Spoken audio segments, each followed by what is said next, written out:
Welcome everyone to my Arkham Asylum remake series, where I have gone over nearly the whole Arkham Asylum game, going over boss fights and story sections, rewriting and remaking them into what I think an Arkham Asylum remake should look like. This video is the final one in the series, and in it I'll take Asylum's final boss fight and remake it as I did to the previous fights. This is also what many of my story changes have been leading towards, and I'm very excited to reveal my ideas.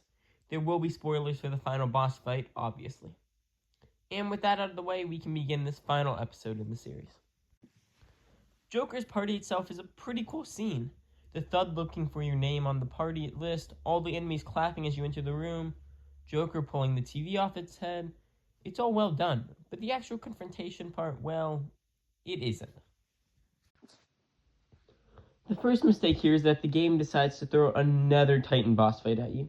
It's a combination of the last two fights, a duo Titan battle with plenty of thugs for Batman to also fight, and it's just as boring as all of the previous fights.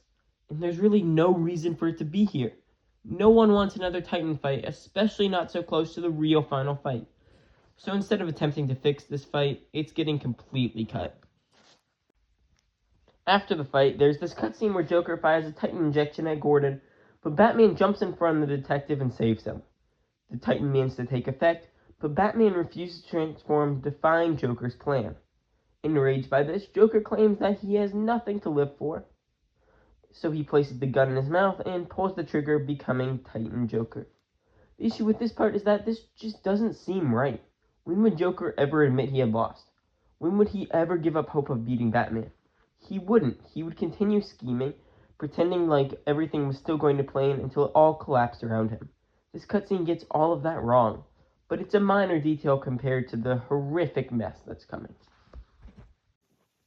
Titan Joker is probably the most infamous boss fight in the Arkham series, and maybe even one of the most infamous final bosses in any game.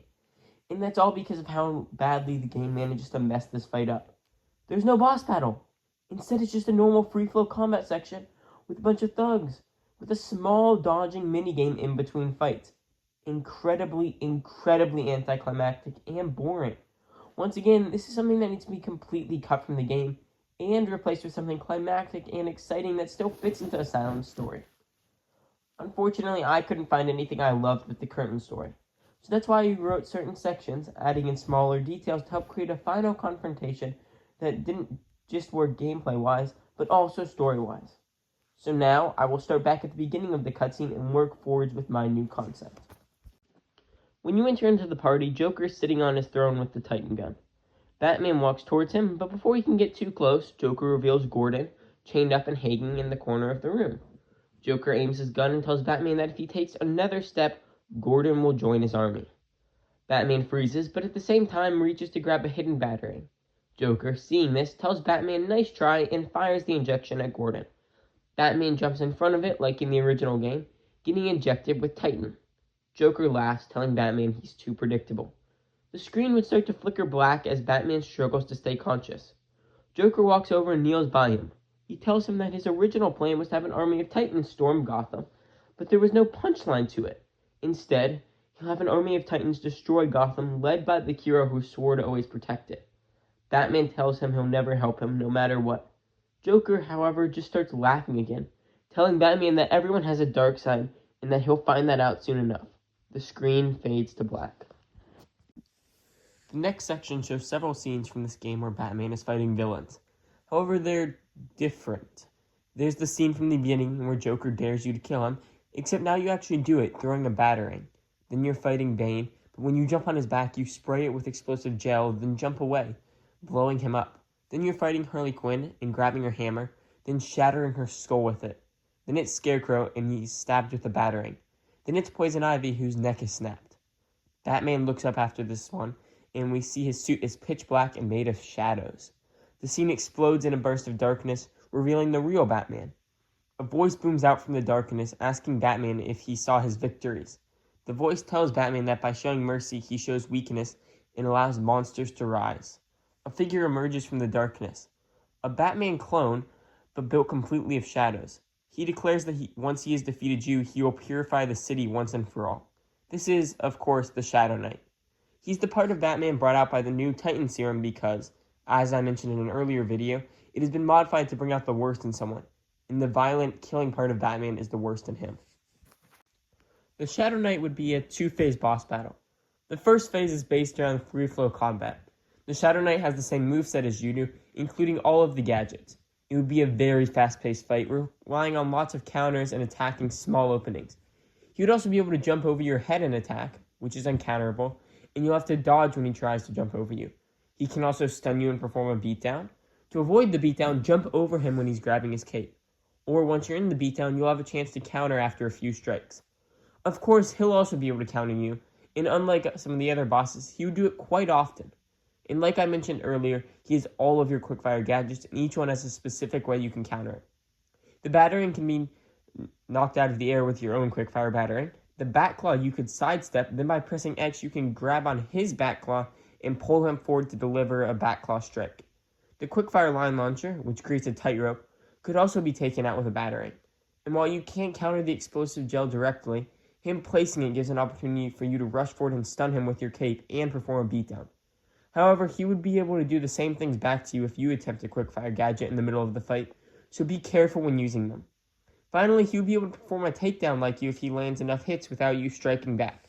His takedown wouldn't be an automatic loss, but the damage it deals is high enough that it's really close. Your own takedowns work the same way. The boss would have a lot of health, but by using takedowns and well-timed quickfire gadgets, you can take him down. After defeating the free-flow combat phase, Batman punches him multiple times until the Shadow Knight's cowl shatters, revealing Bruce Wayne. However, there are some interesting new details. Mainly, this Bruce Wayne has a huge scar across his face to show he's mentally scarred from his childhood, and that's what led to this dark version of him. The Shadow Knight tells Batman that his ideals ensure he will never win. He then slams a smoke bomb down, escaping as the arena begins to shift and change.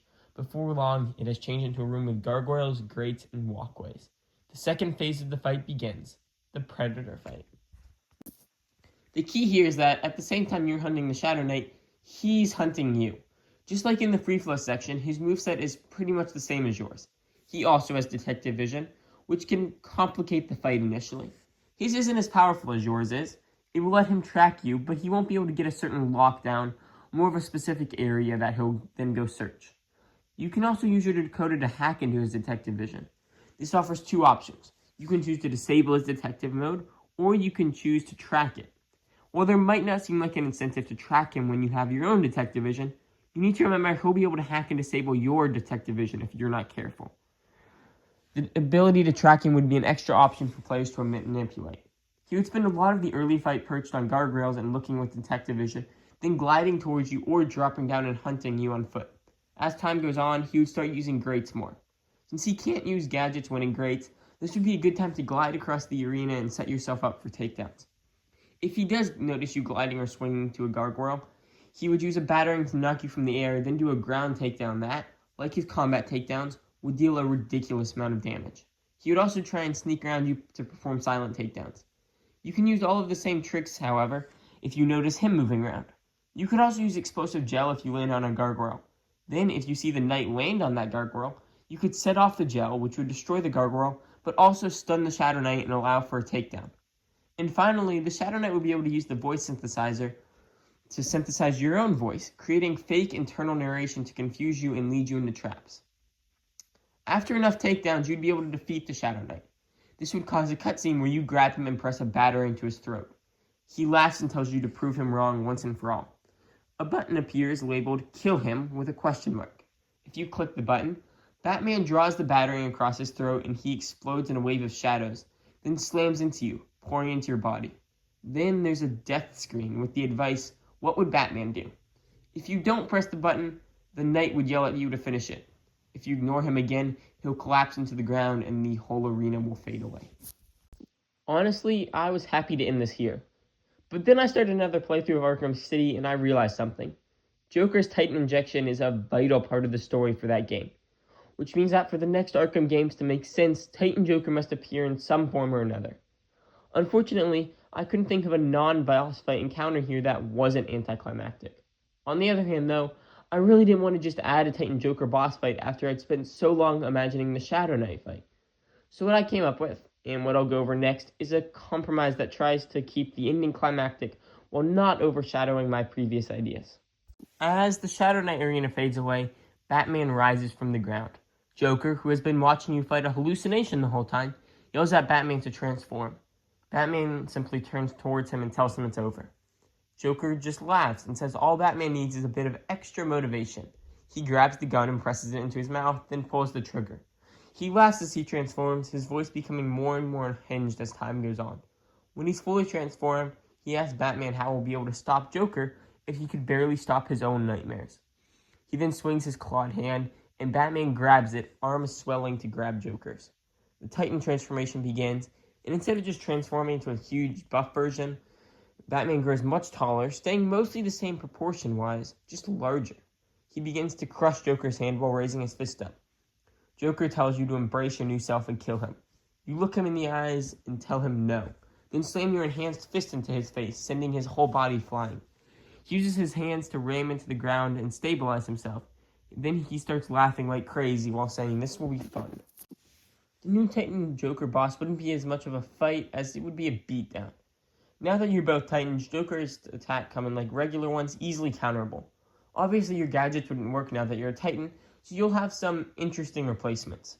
Your quickfire battering now has you grab a rock and throw it at Joker's head. Your quickfire explosive gel is an explosive barrel you roll onto the floor to settle where you just were. Quickfire Batclaw and Line Launcher both involve a string of the party lights. Batclaw has you using it like a lasso to wrap around Joker's neck and pull him towards you. Line Launcher has you swing it at his feet like a whip to knock him down. With all these tricks, as well as your normal abilities to strike, counter, and takedown, Titan Joker goes down fairly quickly. There's one last cutscene after the fight where Titan Joker is knocked to the ground. As you turn around and begin to walk away to rescue Gordon, Joker calls out that the party isn't over yet and that there's still a bat-shaped pinata he needs to smash. Batman turns around, body shrinking back to his normal size, and throws one final battering, slamming into Joker's face and causing him to collapse. Really? That's everything I have. The rest of the game's cutscenes would play out like normal. Thank you for everyone for watching this series, and I hope you enjoyed, or at least agreed with, my ideas on an Arkham Asylum remake. This was the last major Star Wars video, but I may be revisiting this concept soon with a smaller sub-series. And in the meantime, I have another project that I will begin very, very soon, turning my attention from the Arkham series and towards some very different, but very fun games. Please subscribe if you wish to see the next game I look at, and if you're looking out for that, then I will be back very soon. Thank you, and goodbye.